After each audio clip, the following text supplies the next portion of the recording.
I chose to do my portfolio using the model of connectivism, or the theory of connectivism, which was developed by George Siemens and Stephen Downes. This theory assumes that learning takes place through the making of new connections which help make new meaning, and therefore learning is born. Those connections are made on three different levels: the neurobiological level, conceptual, and social and external levels. I think the analogy of the tree fits this theory quite well, because just like branches feed off of other branches and form new ones, so does the learning based on connections. So new connections give birth to new learning, to new ideas.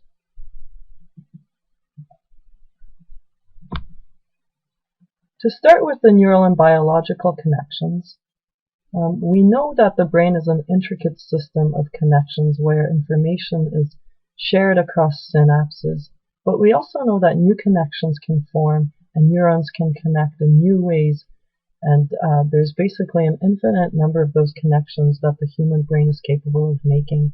Here you can see that it is believed that a total of more than 100 trillion connections can exist in a human brain, and each is capable of performing 200 calculations per second, which is just astonishing. I'm hoping that in my 3 years of my part-time studies, my brain has formed many new connections, and so today I'm further off and better off than I was when I started. This slide basically picks out a few simple tasks that as students we would have been involved in, and it shows the different areas, the different lobes of the brain that would have been active during those tasks. This is obviously just a simple snapshot, but the many tasks that we are involved in as graduate students would be much more complex and therefore would involve multiple areas of our brain at once. So here you go. This is the way I envision my brain, the way it was before my grad studies, and hopefully what it looks like today. But in reality, I know that this is probably a more accurate depiction of what's really going on. It certainly feels that way. So now we come to the conceptual connection making, and obviously this is where the different classes play a huge role, and you can see this is just a list of the classes that I have taken. And initially my intent was to show the connections formed in these different classes and how they connect with the ideas and concepts in the other classes. But based on the time restraints of our presentation, I know that would be an impossible task.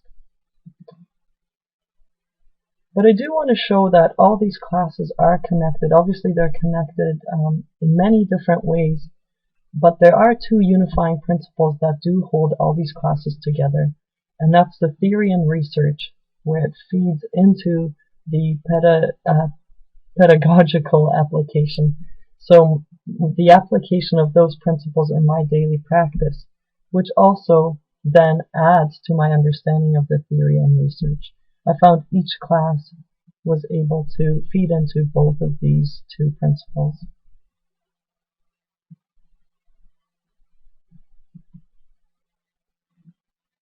Another analogy that we can use for how these classes are connected is a pulley system.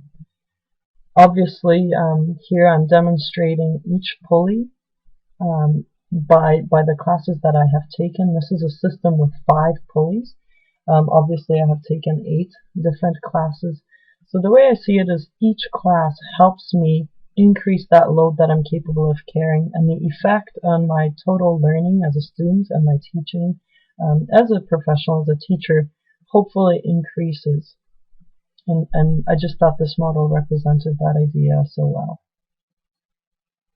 If you take out just one of these pulleys, obviously the total effect would decrease.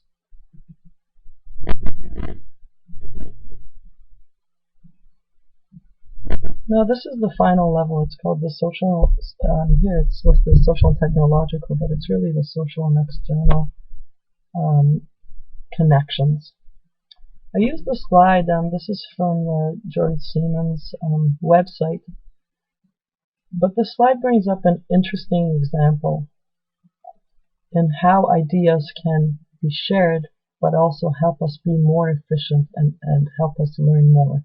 And that's this example at the very bottom of SARS. When SARS came out, the discovery of it only took a month, which is considered a very short period of time in the medical world. And they believe the reason it was discovered so quickly is because researchers were able to connect and share information.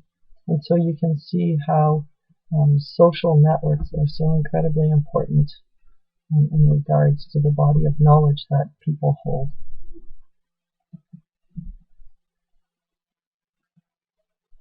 So this table here represents all the different external social connections that I have made since the beginning of my studies, which was 3 years ago. I'm particularly proud of this level of my learning because 3 years ago none of these items would have been in existence yet. So you can see I've split them up into 3 different groups. Sort of the social and external connections that we use in my classroom. On the professional side, so as a teacher, the things that I would be involved in and the ways I would connect with other professionals. And as scholarly, so those that I've used as a student, and there may be others that I have missed here, and you can probably think of them. I know these ones on the right here you are very familiar with, and I don't think I need to talk too much about, other than to say that each one of those tools can be a very useful tool, but obviously they each have their pros and cons. I have a couple of examples of some of these tools that I've used. This is our class website that we use, and you can see that it's a bit more than a blog. It has different pages that students can access. And the reason this is a social and an external connection is because I do provide links to various places. Here you can see that kids can go to practice their math and language arts skills by playing these different games. There's student work showcase where they can access and view each other's work. Parents can contact us, so there's another connection there. And kids can also showcase their own work that they're proud of.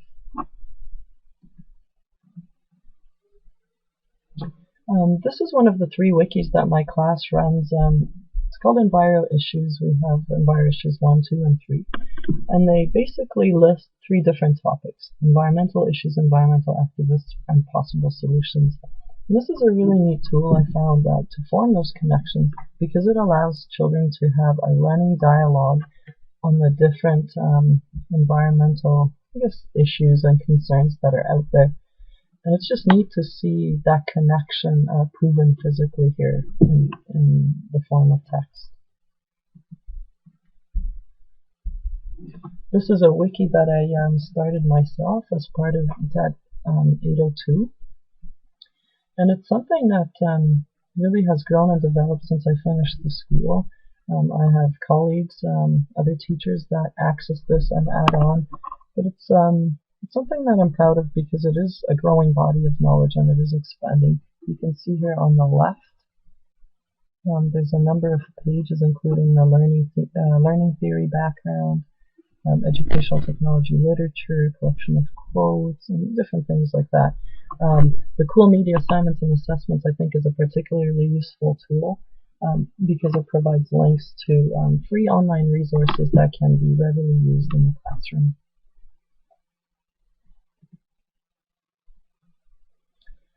This is a snapshot of the sort of our connection making platform in our Greater Saskatoon Catholic Schools division.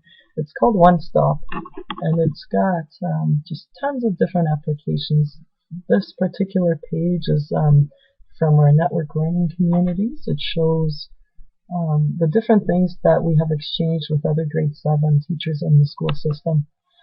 And it's just a wonderful tool for doing that. It can be cumbersome at times, but it is very useful once you get over the little intricacies of it.